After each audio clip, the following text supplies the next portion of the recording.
नमस्कार, मैं आशुतोष कुमार आपके बीच उपस्थित हूँ एक विषय को लेके जिसे समझने की ज़रूरत है। आज हमारे देश में, हमारे समाज में कुछ ऐसे लोग हैं जो तर्कहीन बातें करते हैं और लोगों के मन में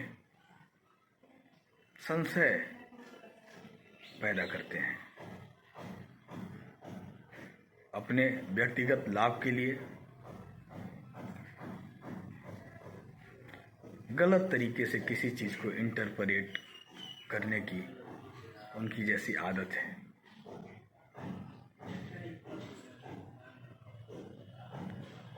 समाज में, देश में जो सौहार्द है, प्रेम है, वो उसे अपने लाभ के लिए अलग अलग तरीके से प्रस्तुत करके उसका लाभ उठाना चाहते हैं, जो चिंता का विषय है।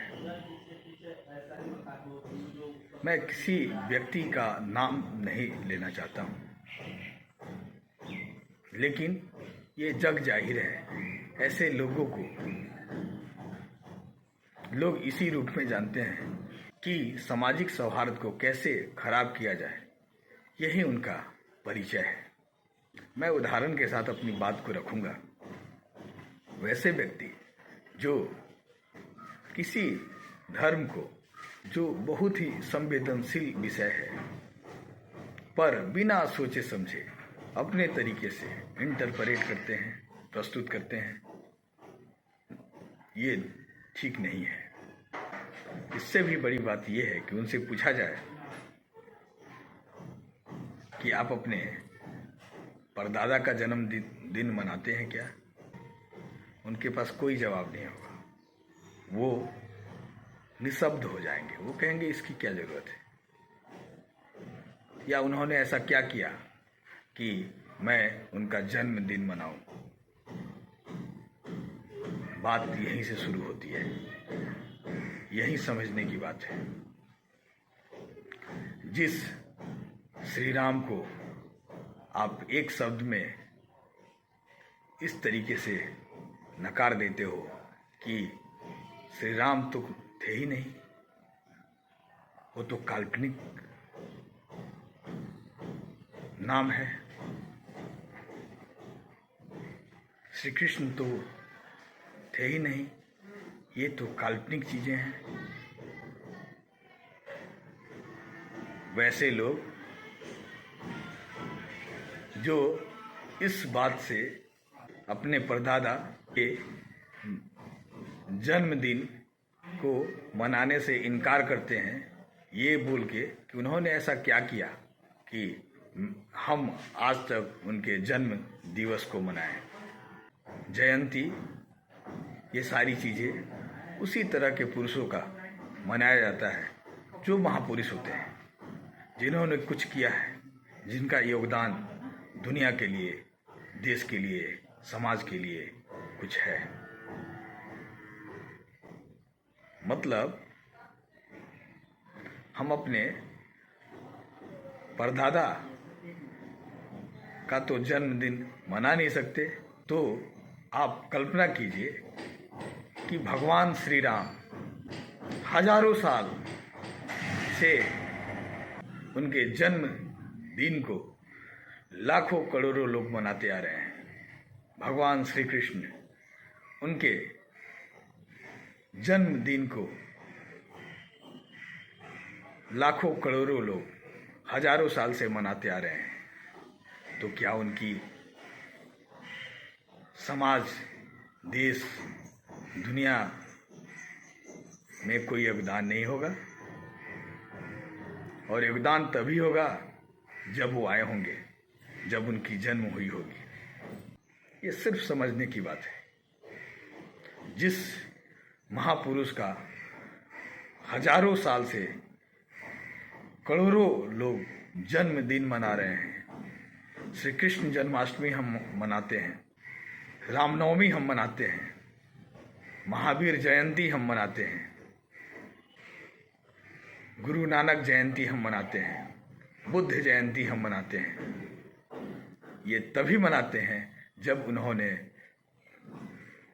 दुनिया को, समाज को, देश को कुछ दिया है, इनके लिए कुछ किया है। और ये तभी संभव है जब उनका जन्म हुआ है, तभी उन्होंने कुछ किया और तभी दुनिया के लोग, देश के लोग उनकी जयंती, उनका जन्मोत्सव मनाते हैं। वैसे लोग क्या कटाक्ष करेंगे भगवान श्री राम के ऊपर, भगवान श्री कृष्ण के ऊपर, जो अपने परदादा का भी जयंती नहीं मनाते। लेकिन सारी दुनिया, करोड़ों लोग अगर भगवान श्री राम, श्री कृष्ण का जन्मोत्सव मनाते हैं तो इसलिए मनाते हैं कि उन्होंने इस संसार को एक कुछ दिया है, इस संसार के लिए कुछ किया है। इससे बड़ा कोई प्रमाण नहीं होगा वे काल्पनिक हैं या उनका जन्म हुआ था। वैसे क्षणिक लाभ के लिए कुछ भी बोलने वाले लोग तो ये भी भूल सकते हैं कि मैं अपने पिताजी को नहीं जानता, मेरे पिताजी यही हैं, मैं कैसे मानूं? उस समय तो मैं वहाँ उपस्थित ही नहीं था। ये सारी चीज़ें ऐसी होती हैं जो विश्वास से चलती हैं, और विश्वास का एक मापदंड है। अगर माँ ने बताया कि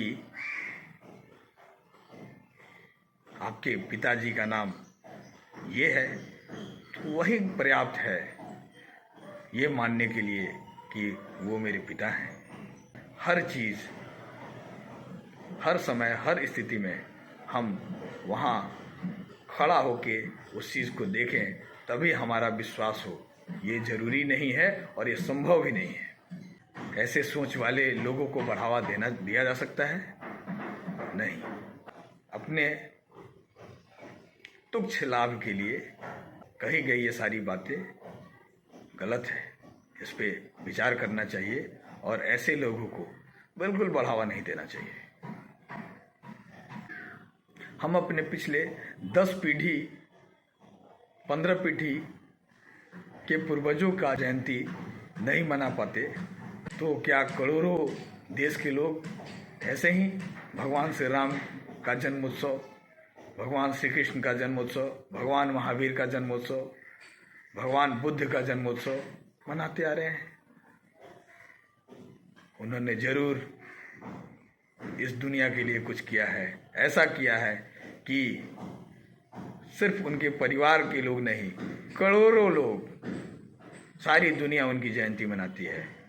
और ये तभी संभव है जब वो इस धरातल पे जन्म लिए, उन्होंने धरा पे कुछ कार्य किया जो